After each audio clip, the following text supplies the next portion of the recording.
Bienvenidos a Noticias Caracol Ahora. Gracias por brindarnos estos minutos. Entendemos que están en Roma en este momento, precisamente en medio de uno de los capítulos de su cruzada por los derechos de los niños y por el abuso sexual en el seno de la iglesia. Primero, empecemos por ahí. Cuéntenos en qué están. Bueno, con mucha alegría les contamos que estamos realizando una gira internacional de visibilización como sobrevivientes de abuso sexual en la infancia, desde nuestra asociación Adultos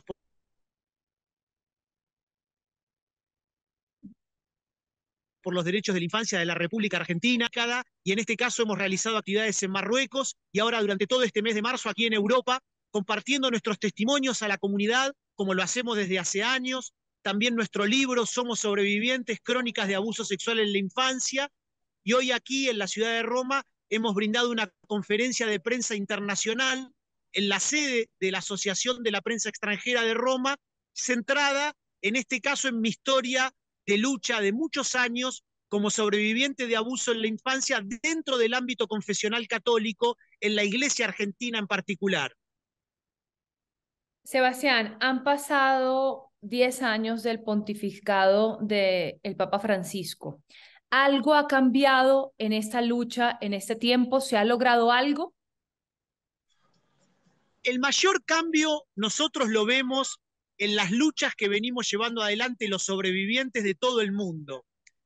Quiero decir, el mayor cambio lo venimos generando nosotros y nosotras con nuestras luchas, con nuestra presencia en la opinión pública internacional, cada vez más sobrevivientes de diversos lugares del mundo, salimos públicamente a dar cuenta de nuestros dolores, de nuestras luchas, buscando ayudar a otros, buscando que todo esto sirva para cambiar la historia de la infancia, y eso ha venido construyendo escenarios a nivel público y a nivel cultural que han llevado a que, por ejemplo, dentro del ámbito confesional católico, las jerarquías católicas se sientan obligadas a tener que salir a responder a esos escenarios y a esos contextos que hemos construido las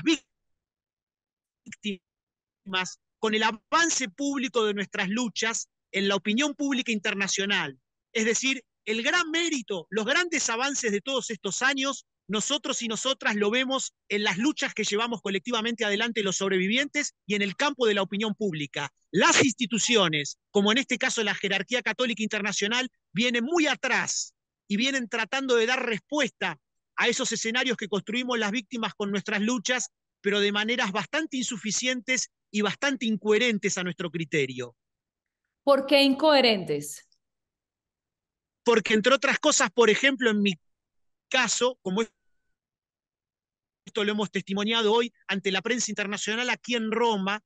teniendo una historia pública de lucha de muchísimos años en la Argentina, que se conoce desde antes de que Bergoglio fuera papa. En mi caso, yo sufrí abuso en mi infancia en el Colegio Marianista de la ciudad de Buenos Aires, donde era un niño alumno, y más de 20 años después logré que mi abusador, el hermano marianista Fernando Picciocchi, sea juzgado y condenado por la justicia en el año 2012 en la ciudad de Buenos Aires. Ese juicio oral y público tuvo lugar más de 2 décadas después de ocurridos los hechos. En ese momento fue cuando hice pública mi historia con la sociedad argentina,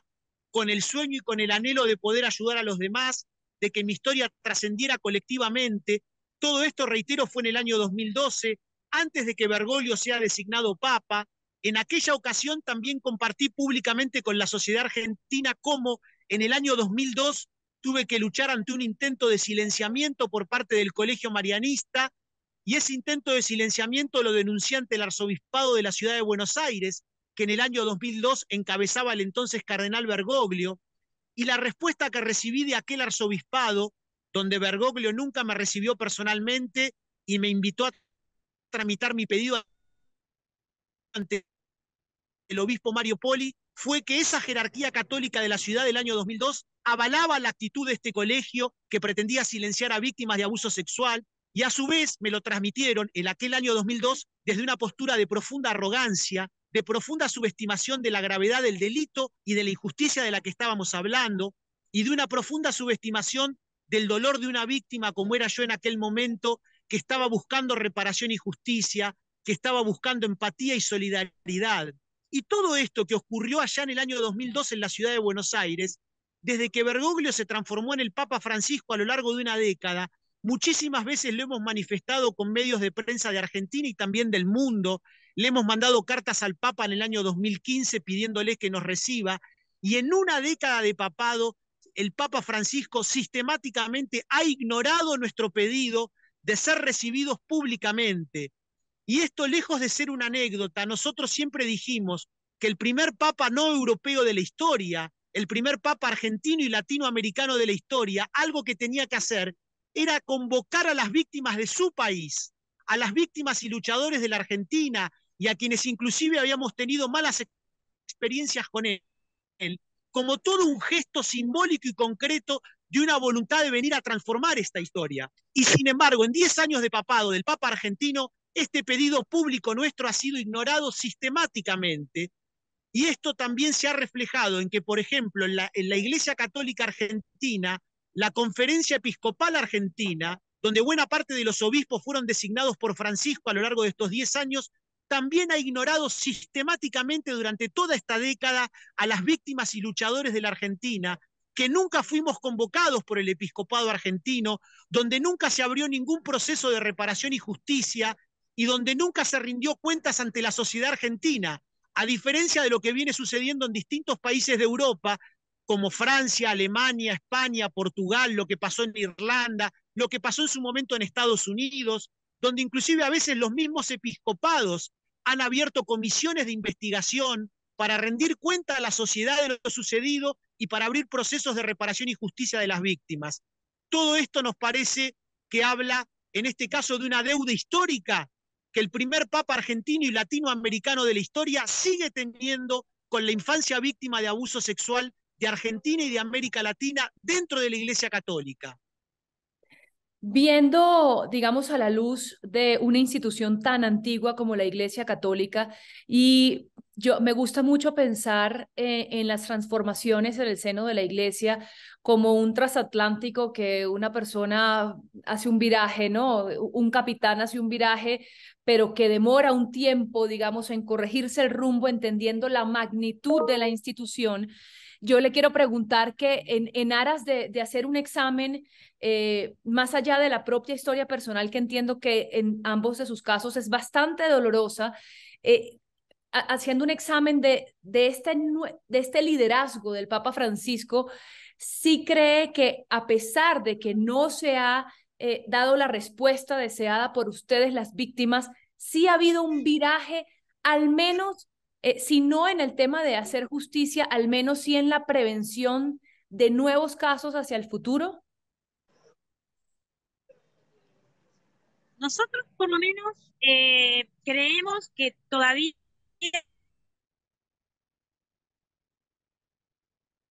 el accionar de la Iglesia Católica en estos 11 años que llevamos de trayectoria pública, acompañando a víctimas y acompañando a adultas, a madres protectoras y a otros adultos protectores de niños víctimas en el presente de todos los ámbitos, no solamente el ámbito eclesiástico, sino el ámbito intrafamiliar, que es el más frecuente. Lo que nosotros vemos, perdón que nos tenemos que correr, es que hay una ausencia de la presencia de la Iglesia Católica acompañando a las víctimas en todos los ámbitos. No vemos presencia de la Iglesia Católica acompañando a madres protectoras cuando se encuentran en el Poder Judicial teniendo que pelear, por ejemplo, causas para defender a sus hijos o hijas de progenitores abusadores. No los vemos en acompañamiento a víctimas de abuso eclesiástico que se están presentando en causas. No vemos esa postura de acompañamiento y de escucha, y creo que es clarísimo cuando estamos diciendo que sobrevivientes del delito de abuso sexual eclesiástico no han sido citados ni siquiera para escucharlos y escuchar lo que tienen para decir. No vemos la presencia, por lo menos en nuestro país, de la Iglesia Católica en ninguno de los ámbitos en donde niñas y niños están siendo revictimizados y sus adultos protectores también están siendo dañados. Hay reversiones de tenencias, o sea, estamos hablando de abusos extra